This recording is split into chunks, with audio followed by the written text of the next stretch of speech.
क्या शिव और शंकर एक है? कौन थे महादेव के पहले शिष्य? कैसे हुई महादेव की उत्पत्ति? शिव जी की कितनी पत्नियां हुई?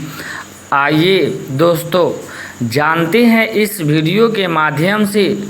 भगवान शिव को शंकर, महादेव, महेश, नीलकंठ और रुद्र समेत कई नामों से पहचाना जाता है। कई बार ये सवाल पूछा जाता है कि क्या शिव और शंकर एक ही हैं? वहीं भगवान शिव की उत्पत्ति भी बड़ा रहस्य है। हम आपको मन में आए ऐसे ही कुछ सवालों के जवाब दे रहे हैं। भगवान शिव को सनातन संस्कृति देव महादेव कहे जाते हैं। इनके अलावे हिंदू धर्म को मानने वाले उन्हें भगवान शंकर भी कहते हैं। उनके महेश, रुद्र, गंगाधर, भोलेनाथ, गिरीश जैसे कई नामों से तंत्र साधना करने वाले भगवान शंकर को भैरव भी कहते हैं। भगवान शंकर को स्वयं और रुद्र दोनों रूपों में पूजा जाता है। भगवान शिव को त्रिदेव के सहारे का देवता माना जाता है।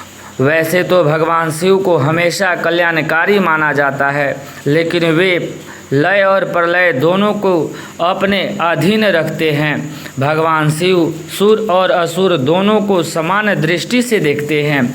इसलिए कथा कहानियों में कई राक्षसों के उनकी कठिन तपस्या करने की जानकारियाँ मिलती है। भगवान शिव के कई अनन्य भक्तों में एक लंकापति रावण भी हुआ। कई राक्षसों में उन्हें अपने तप से प्रसन्न कर मन चाहा वरदान पाया। सवाल ये उठता है कि भगवान शिव के भक्तों की कई कहानियाँ सुनाई जाती है, लेकिन उनके पहले शिष्य की जानकारी बहुत कम उपलब्ध होती है। जानते हैं कि भगवान शंकर के पहले भक्त कौन थे? भगवान शिव के पहले शिष्य कौन थे? भगवान शिव के पहले शिष्य की जानकारी पुराणों में मिलती है। पुराणों में के मुताबिक भगवान शिव के सबसे पहले शिष्य में सप्त ऋषियों की गिनती होती है। मान्यता है कि सप्त ऋषियों ने भगवान शिव के ज्ञान का प्रचार धरती पर किया था। इसी की वजह से विभिन्न धर्म और संस्कृति की उत्पत्ति हुई।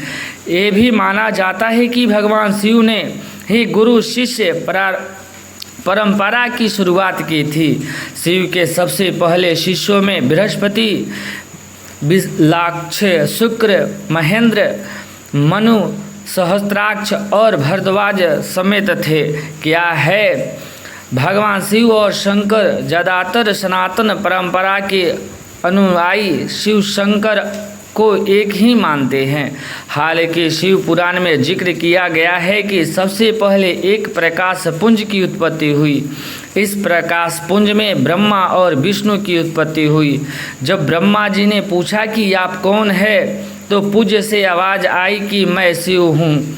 इस पर ब्रह्मा जी ने प्रकाश पुंज से साक्षात रूप लेने को कहा। फिर उस प्रकाश पुंज से शंकर की उत्पत्ति हुई। इस आधार पर कहा जाता है कि शिव और शंकर एक ही शक्ति के अंश है, लेकिन दोनों अलग है।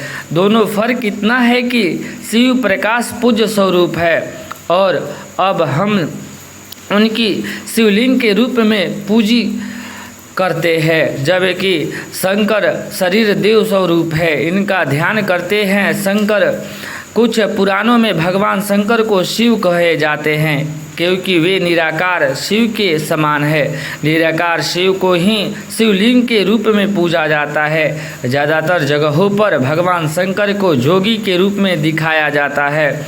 कई जगह देखा जाता है कि भगवान शंकर खुद आंखें बंद किए ध्यान मुद्रा में बैठे हैं। कभी सोचा है कि आखिर देवाधिदेव महादेव किसका ध्यान कर रहे हैं? तो इसके लिए अलग अलग कथाएं हैं। रामचरितमानस में भगवान शिव और श्री राम को एक दूसरे का उपासक बताया गया है। शिव पुराण में खुद भगवान शिव माता पार्वती को बताते हैं कि वह श्री राम का ध्यान करते हैं। वहीं कुछ पुराणों में बताया जाता है कि भगवान शिव का ध्यान करते रहते हैं। कुछ जगहों पर भगवान शिव को शिवलिंग का ध्यान करते हुए भी चित्र किया जाता है।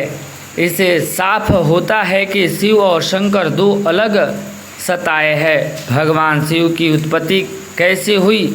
मान्यता है कि भगवान शिव स्वयंभू है, यानी खुद ही प्रकट हुए हैं, लेकिन पुराणों में उनकी उत्पत्ति की विवरण मिलता है।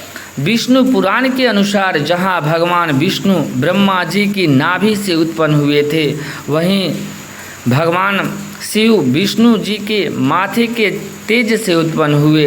विष्णु पुराण के मुताबिक माथे के तेज से उत्पन्न होने के कारण ही शिव शंभु हमेशा जोग मुद्रा में रहते हैं। वहीं भगवान शिव से एक और मान्यता जोड़ी है कि नदी और महाकाल भगवान शंकर के द्वारपाल है और रुद्र देवता शंकर की पंचायत में सदस्य है।